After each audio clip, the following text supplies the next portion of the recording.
break when Disney hired him for a movie called Sky High. Wait, that's him? Say he was with him. That's him. News broke that DJ had been arrested for murder. In August 2011, DJ went to a bar in Stockton with his homies Dwayne and Marcus. According to witnesses, My nigga, how did you go from this version right here, my nigga? How did you go from this to this? What happened? What trauma did you go through in between them time periods? How do you go from a kid acting in Disney movies to fighting a brutal murder case for stabbing a dude to death? Today we're breaking down the wild story of DJ Daniels. How do you do that? DJ Daniels' family is from Compton, and that's where he spent the first 2 years of his life.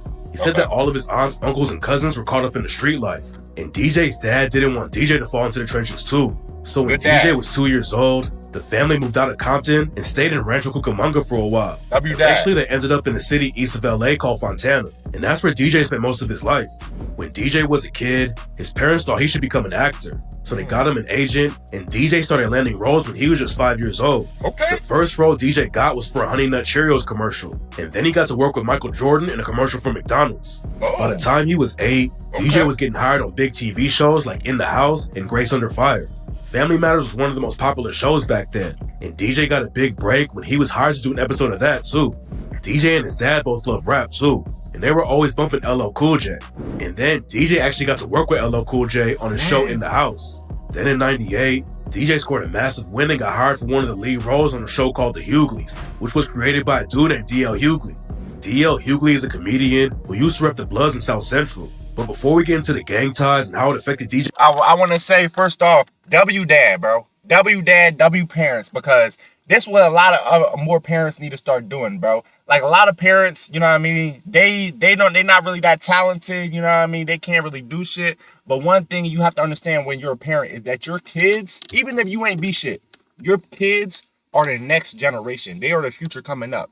So you need to utilize your kids and make the best of their abilities. You know what I'm saying? Just because you ain't be nothing don't mean your kids can't be something. You get what I'm saying? This dad seen it in his kid and he took full advantage of that. It's just like LeVar Ball. You know what I'm saying? All 3 of his sons are successful because he believed in his kids, and he seen, even if he didn't make it to the pros, he said, okay, my kid's gonna make it to the pros. You get what I'm saying? And he believed in them and put all that faith into them, bro. So that's a good dad right there. DJ's murder case, we've got to break down how the TV situation went left.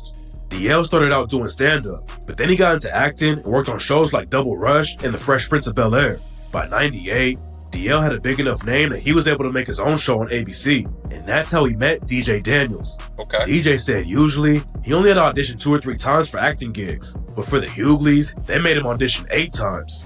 ABC was spending a lot of money on the show and wanted to make sure they got the right people, but DL Hughley knew that he wanted DJ on the show from the jump.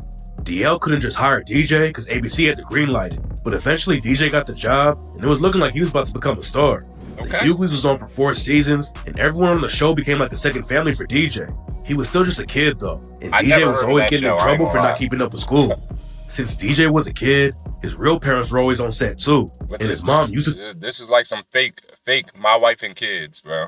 I never heard of the Hugleys, my nigga. Take belts from the wardrobe department so she could whoop DJ when he got into trouble. His mother would go get a belt from wardrobe and whoop him on the set. Eventually, the Hugleys got canceled because the show wasn't getting enough views. DJ kept pushing though and was still getting some jobs. He worked on more TV shows like ER and The Bernie Mac Show. And in 2005, he got another big break when Disney hired him for a movie called Sky High. Wait, that's him? Say he was with him. That's him? Now, I'm not gonna lie, y'all. Sky High is one of my favorite movies of all time. I say it, my nigga. That was a banger. I don't know who came up with that shit, but that shit was a banger, my nigga. When I used to be watching that as a kid, it used to have me thinking I had superpowers. You know what I'm saying? Really ready to fly in the air, have super strength. I'm picking up my couches, throwing them over my head, all types of shit, my nigga. You know what I'm saying? He the one boy that could turn into like Jello or some shit, right? Or like melt or something. Yeah, I ain't gonna lie, that was a nut ass superpower, but I didn't know that was you though, bro. It looked like DJ was gonna have a long career, but then he just disappeared out of nowhere. He had been acting for over 10 years, but in 2006, DJ had one episode on the show called Cold Case, and that was it. Nobody heard about him for years. And then in 2011, the news broke that DJ had been arrested for murder. In August 2011, DJ went to a bar in Stockton with his homies Dwayne and Marcus. According to witnesses, my nigga, how did you go from this this version right here, my nigga. How did you go from this to this? What happened? What trauma did you go through in between them time periods, bro? Hey, my nigga, hey, I don't know, bro. DJ and Dwayne were throwing up gang signs inside the bar. Then after the bar closed, turned into Birdman everyone went overnight. outside and shots started going off down the street. Nobody at the bar was involved with the shooting, but the situation put everyone on edge. There's a couple of different stories about what happened next, but this is what went down according to the prosecution.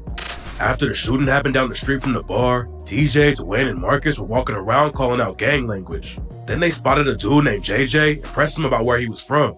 JJ allegedly didn't have any street ties, so he told DJ and his homies, "I don't have nothing to do with that." That's when DJ, Dwayne, and Marcus— I ain't gonna lie, bro. Never hire them girls again, bro. What the hell? Is this for a music video? JJ and pressed him about where he was from. JJ allegedly didn't have any street ties, so he told DJ and his homies, "I don't have nothing." My baby, it's nothing moving back there. I'm not gonna lie, my nigga. You hired the thotties with no ass to twerk in your music video, bro. I don't understand when y'all do that, bro. And both of them have no ass. It's not even like one had no ass. You know what I'm saying? Because it's usually like opposites. You know what I mean? If you got the bad joint, then she got a friend that's ugly. Or if you got the joint with a fat ass, then she got a friend with a flat ass. My nigga, they both ugly as shit with no ass. Nothing to do with that. That's when DJ, Dwayne, and Marcus started surrounding JJ and were about to jump him. JJ's homie saw what was about to happen though, so they got involved and everyone started swinging. Okay. DJ's homie Marcus wasn't just throwing punches though. He had a knife with him and stabbed JJ. After a few seconds, the two sides stopped fighting, and that's when one of JJ's friends saw him leaning against the mailbox. JJ was bleeding all over the place and couldn't breathe, so his homies helped JJ get into a car. JJ's homies were gonna take him to the hospital, but before they could get away, DJ's homie Marcus went over to their whip and started punching JJ again. Thank you. Eventually, JJ's homies drove off and called an ambulance. Leave him alone. There was another shooting in the area, and the paramedics had to wait for the cops to come before they could get to JJ. And by the time JJ got help, it was already too late. He had cuts all over his body, and his heart and left lung both got stabbed. And JJ was tragically pronounced dead that night. That's why it's always that one person. That's why I say, bro, you can't fight no more, bro. If you gonna get in an argument with a person, bro, just be ready. Just have some type of weapon on you at least, my nigga. Because niggas don't fight no more, bro. Like, I swear, you can't expect. Like, if you go and fight somebody one-on-one, like really throw hands, bro, y'all got to do a pat down before you start fighting. You know what I'm saying? We got to search for weapons on this nigga because it's always that one person that just bring a weapon to a fight, bro. Like, throw hands, bro. I know he was the nigga getting beat up too. He was the nigga getting stumped out. You know what I mean? They punching him all in his mid. He losing and shit. That's the people that be pulling out the weapons. DJ and Dwayne were both arrested at the scene, and then Marcus turned himself in a couple days later. DJ had never been locked up before, and when he got arrested, he had no idea that JJ was dead. DJ thought it was just a fight and the situation wasn't that serious, but then the cops told him he was getting booked for murder. Yeah. Nobody had heard DJ's name for years, and when the news broke that he was facing a murder charge, it shocked everybody. The last time people had seen DJ, he was an innocent-looking kid on the Disney Channel, not a gangbanger with face tats. Nobody knew how DJ went from being an actor as a kid to getting caught up in a brutal murder just a few years later. But according to DJ, everything's— What the hell did you go through, bro?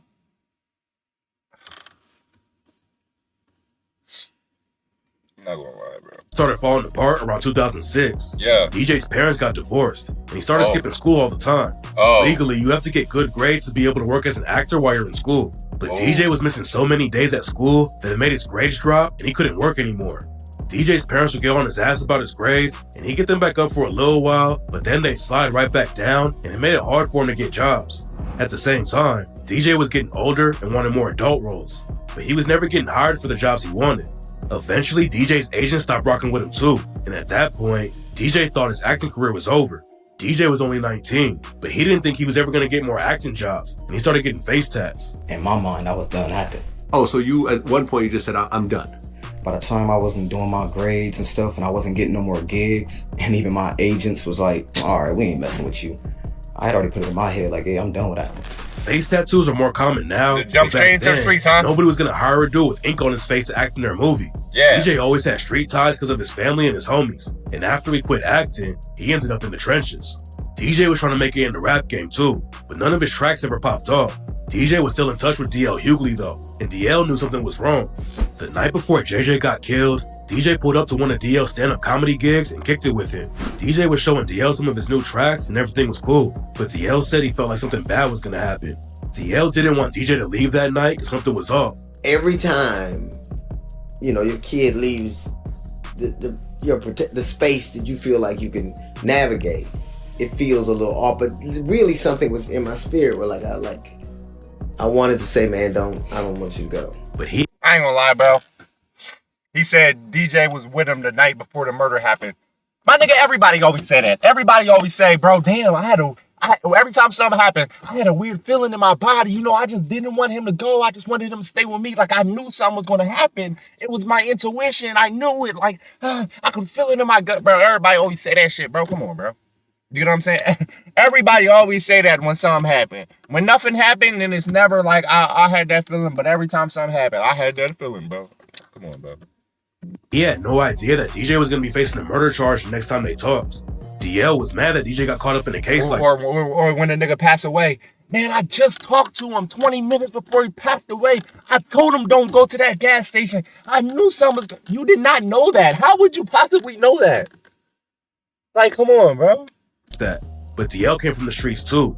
DL's from South Central and started repping the Bloods when he was a teenager.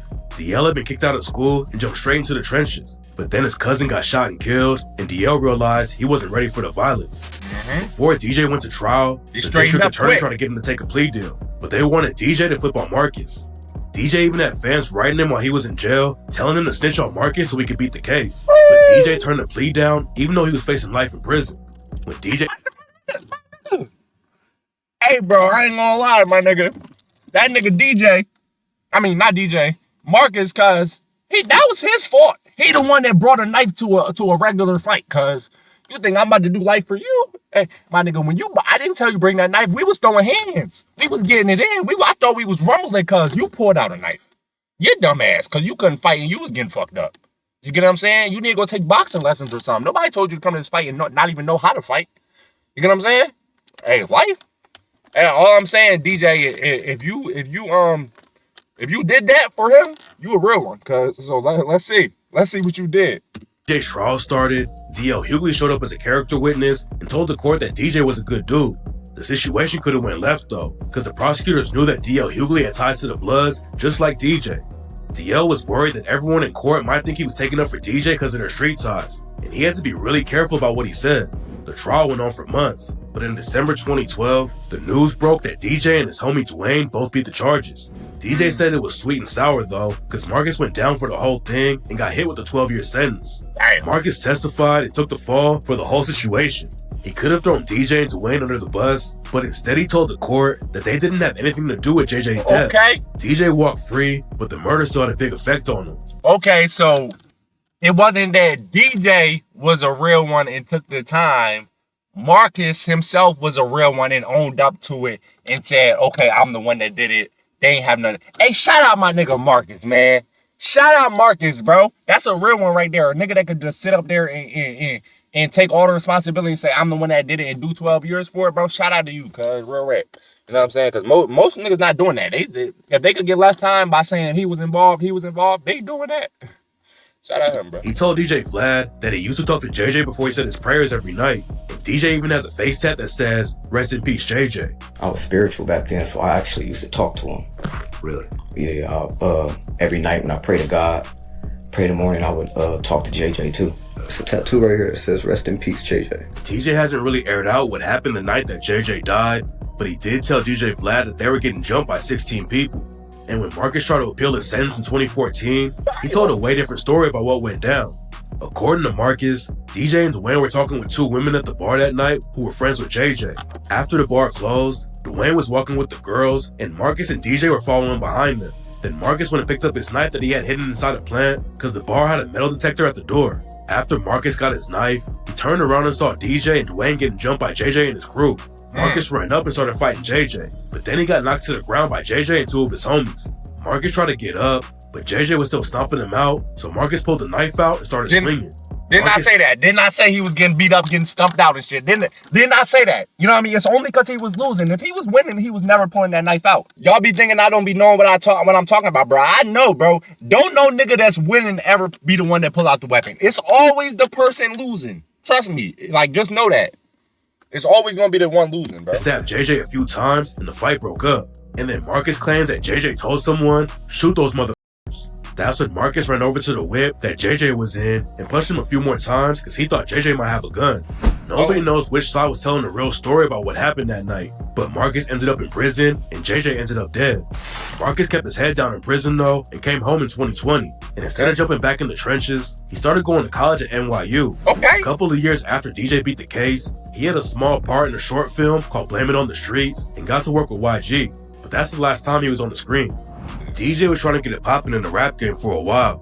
He goes by the name Boy Truth now, but the last time he dropped a song on YouTube was 2023, and it didn't even get 1,000 views. Damn. Even though DJ's acting career fell off, and he never popped off in the rap game, at least he's still free instead of sitting in prison for the rest of his life. True. Hey, that's true, bro. I ain't gonna lie. Why? My nigga, why you trying to play the video so fast? Like, before you could even get a chance to click cancel, these niggas trying to play the video fast as shit, bro. Bro, like I said, bro. Yeah, I ain't gonna lie, DJ. Your career's over, bro. I mean, whatever your name is, DJ, your career's over, bro. You get what I'm saying? And yeah, I don't know why the hell what made you get all them face tattoos, bro? That shit is not thorough, bro. Come on, cuz. You definitely ain't making it and acting with that, bro. And if your music ass, niggas not gonna take that serious either, bro. And I never heard your music, so it probably is ass if I never heard it. I ain't gonna lie, bro. But it's a good thing you free. Shout out Marcus, like I said, bro. He got out in 2020. Shout out Marcus, bro. He a real one. I ain't gonna lie. Cuz got my respect. I don't even know what Marcus looked like, but whoever he is, bro, shout out to him, bro. And this is why I say, bro, if you gonna fight somebody, or if you gonna be getting jumped, my nigga, you better have a weapon with you too, bro. That don't mean you have to use it, but just know, if you get the best of niggas and you start winning, it's a chance they might pull out a weapon, so you better have yours too. That's all I'm saying. If you're going to be fighting people. Because in 2025, especially, bro, people don't do regular fights no more. Some niggas, if you get one punch on them, if you just fighting them and you get one good lick on them, they immediately pull and blick out. Like, they can't even take just one punch. It's not back in the days, bro. You know what I'm saying? So, you better have your weapon on you too, man. That's the end of this video. If you enjoyed this, I'm going to need you to do me a couple favors, right? Listen up, listen up. I'm going to need you to go ahead and leave a like. I'm going to need you to go ahead and drop a comment down below. I'm going to need you to go ahead and hit the subscribe button. I'm going to need you to turn on post notifications. And I'm going to need you to come back when we drop the next video. All right? Can you do that for me? Thank you. All right? Dab me up.